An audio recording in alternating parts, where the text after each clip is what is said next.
Just to show a quick tutorial here on how to do some simple tracing within Illustrator. The version on the studio computer is a little bit older than this one, but I think the things are pretty much the same. So I'm just going to show you two different things. One is a pencil drawing or a snippet of a pencil drawing. The other is a pen drawing. Um, so both of these, I've just imported the JPEG into Illustrator. And then the first thing I'm going to do is I'm going to click on the image, and that brings up the little handles around it. And then once I've got the image highlighted and clicked on, then I'll go to Object, Live Trace, Tracing Options. So everything happens right here.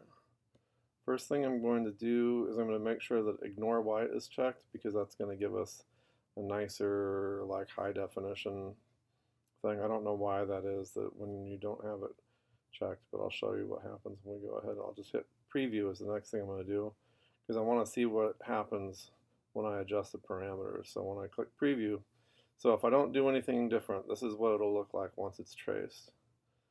If I uncheck Ignore White, then you'll see the difference here. For whatever reason, it'll just loses some definition, which isn't as apparent with this file, but it's more apparent with some other ones. So rechecking Ignore White. And I've intentionally left a bunch of junk on the outside here, just so I can show you how to deal with that too. And then we use the threshold, and we write it up and down until we like the look of what we're tracing. So if you write it up, it's going to pick up more black. You know, it just sets the threshold for like what it considers to be black. See, everything that was like kind of mushy down here is turned solid black. But I like how it's looking in here, so I'm just going to leave it like that. And that'll bring up a thing here in a minute. So once I like the look of it, if I write it down here just to show you the other way, if I write it down the other way, it'll start to blow things out or wash things out. And you think, oh, well, maybe I like that.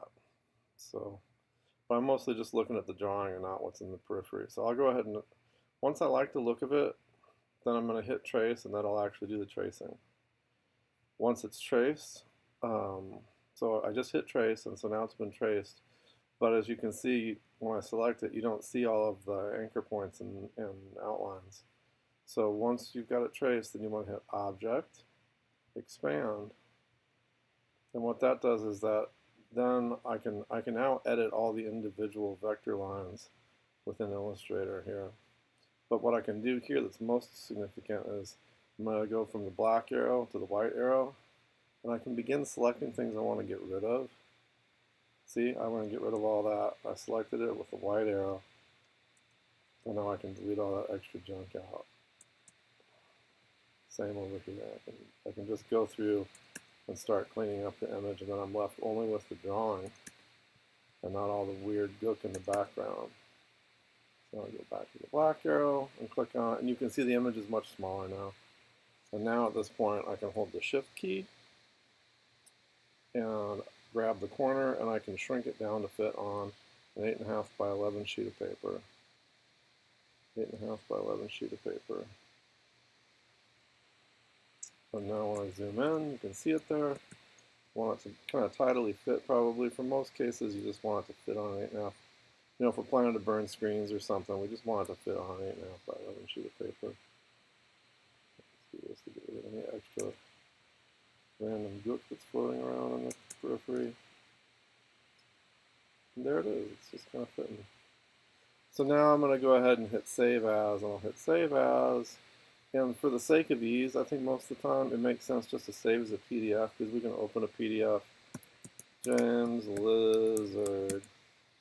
We can open a PDF on almost any machine in the building, including like our phones, and print from our phones even. So I titled it James Lizard, and I'm saving it as an Adobe PDF.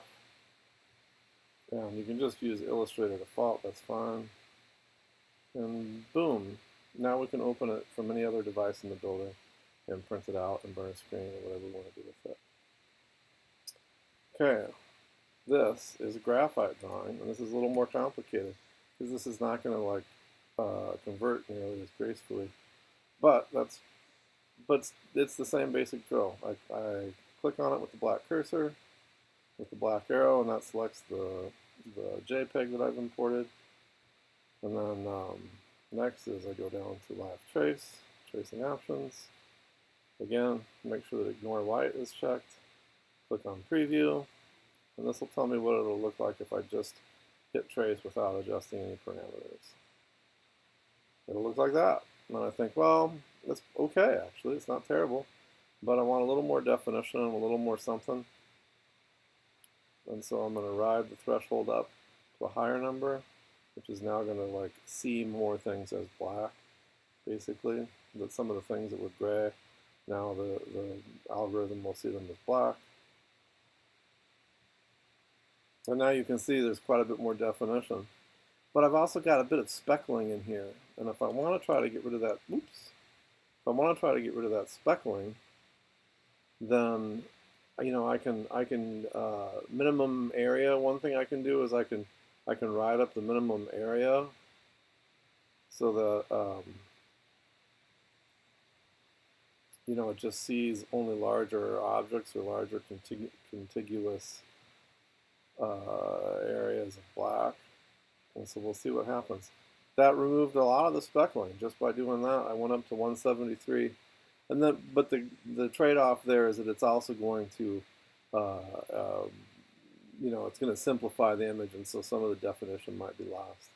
So I'm going to ride that back down to 10. Actually, I'm just going to type in 10 because that's easier.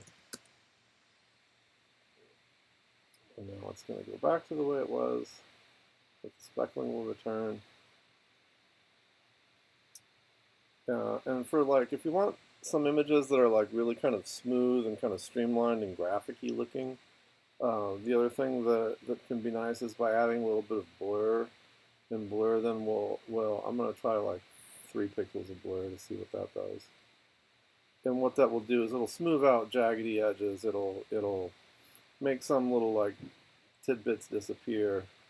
It'll give you, and you can see that these lines now are not quite as sharp. Everything's been a little more smoothed and rounded.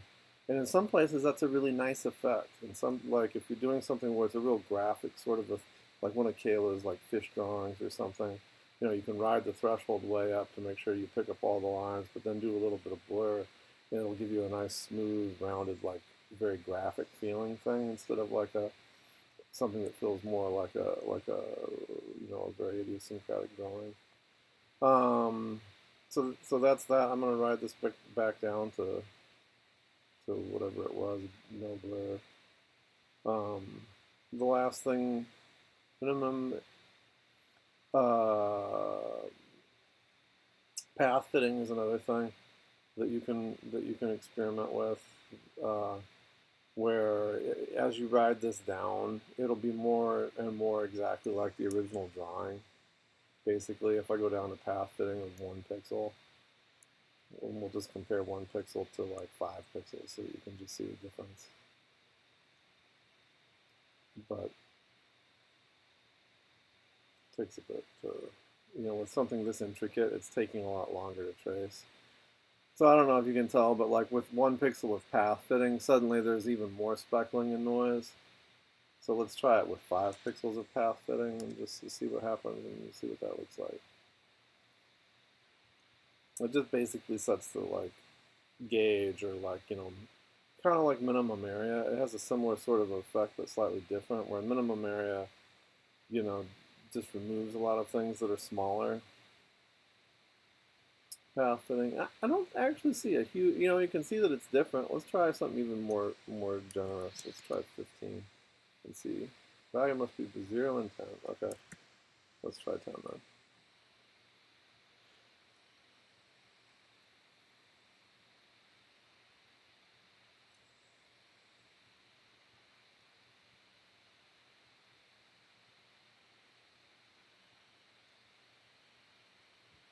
So there you go. Anyways, same as last time, I'll hit trace then. So I don't know if I saw that I hit trace, or you could just hit return and it'll trace. But then again, I want to do this expand thing. And now if I wanted to, I could go in and say, for instance, I could manually remove individual pixels in here that I don't want anymore. That's a simple way to do it. You can zoom in You know, if you're just trying to clean up noise. Again, I've selected the white arrow this time because that's the individual or direct select tool. This is like the, I forget what the names are, frankly, but the black one will select like an entire grouped arrangement of paths, where the white one will select individual paths and individual anchor points. It's called, I think that's called the direct selection tool. I forget what the black one's called. Selection tool or something like that. So I could go in here if I really wanted to and just select individual junk. But that is my tutorial. I hope you enjoyed it.